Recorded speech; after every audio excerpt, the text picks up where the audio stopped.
മുണ്ടക്കൈ ചൂരൽമല ദുരന്തബാധിതർക്കായുള്ള സ്നേഹഭവനങ്ങളുടെ നിർമ്മാണം ഈ വർഷം തന്നെ പൂർത്തിയാക്കുമെന്ന് മന്ത്രി കെ രാജൻ. 2025-26 സാമ്പത്തിക വർഷത്തിൽ തന്നെ ടൗൺഷിപ്പിന്റെ നിർമ്മാണം പൂർത്തിയാക്കുമെന്നും മന്ത്രി അറിയിച്ചു. പുനരധിവാസത്തിന്റെ കേരള മാതൃകയാണ് ടൗൺഷിപ്പിലൂടെ പൂർത്തീകരിക്കാൻ പോകുന്നതെന്നും മന്ത്രി ദൂരദർശനോട് പ്രതികരിച്ചു. 2025 തന്നെ വീടുകളുടെ നിർമ്മാണം പൂർത്തീകരിക്കുക. ടൗൺഷിപ്പ് പൂർണ്ണമായി 2025-26 സാമ്പത്തിക വർഷം, അതായത് ഇത്തവണത്തെ നയപ്രഖ്യാപനത്തിൽ പ്രഖ്യാപിച്ചതുപോലെ ഈ സാമ്പത്തിക വർഷം, അങ്ങനെയാണ് സർക്കാരിൻ്റെ ഒരു കണക്ക് സാധാരണ നിലയിൽ വരിക. ടൗൺഷിപ്പ് പൂർണ്ണമായി പൂർത്തീകരിക്കുക. അതിൽ വീടുകൾ 2025 തന്നെ പൂർത്തീകരിച്ച് 2026 പുതു പിറവിയിൽ നമുക്ക് അവരെ വീടുകളിലേക്ക് കൊണ്ടുവരാൻ കഴിയുക എന്ന സങ്കല്പമാണുള്ളത്. ഇവിടുത്തെ ഒരു പ്രശ്നം, നമുക്ക് മുൻധാരണകളില്ല, മുൻ മോഡലുകളില്ല. ആദ്യമായിട്ടാണ് ഇങ്ങനെ ഒരു ശ്രമം. മറ്റത് നഷ്ടമുണ്ടായതിൻ്റെ കണക്ക് പറഞ്ഞ് ചെയ്യാവുന്ന സഹായം കൊടുത്തു വിടലാണ്.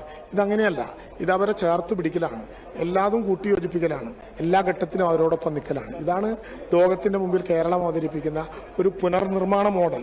പലതിനും നമുക്ക് മോഡലുണ്ട്. വിദ്യാഭ്യാസത്തിനുണ്ട്, ആരോഗ്യത്തിലുണ്ട്, ഭൂപരിഷ്കരണത്തിലുണ്ട്, സാക്ഷരതയിലുണ്ട്, ജനകീയാസൂത്രണത്തിലുണ്ട്. സമാനതകളില്ലാത്ത ഇന്ത്യൻ മോഡൽ കേരളം ഉണ്ടാക്കുന്നു.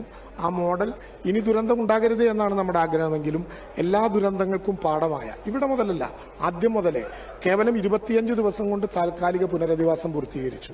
ശരീരങ്ങളും ശരീരഭാഗങ്ങളും ബറയിൽ ചെയ്യുന്നതിൽ നമ്മൾ ഇതുവരെ കണ്ടിട്ടില്ലാത്ത വിധം എല്ലാവരും കൂട്ടിച്ചേർന്നുകൊണ്ടുള്ള ഒരു സംസ്കാര മാതൃക തയ്യാറാക്കി. ചികിത്സകളുടെ ചെലവ് വഹിക്കുന്ന കാര്യത്തിൽ, വിദ്യാഭ്യാസ സംവിധാനം വഹിക്കുന്ന കാര്യത്തിൽ, ഈ ദുരന്തമുണ്ടായ 8 മാസക്കാലത്തിനുള്ളിൽ ബെയിലി പാലത്തിൻ്റെ അവിടെ പുന്നപ്പുഴ ക്രോസ് ചെയ്തുകൊണ്ട് 1100 മീറ്റർ നീളത്തിലുള്ള പാലം ഉൾപ്പെടെ എല്ലാം ഡിസൈന് വിധേയമായി. അപ്പോൾ ഇതൊരു ലോക മാതൃകയാണ്. ആ ലോക മാതൃകയ്ക്ക് കേരളം തന്നെ കാരണക്കാരായി എന്നുള്ളതിൽ നമുക്ക് അഭിമാനം കൊള്ളാം.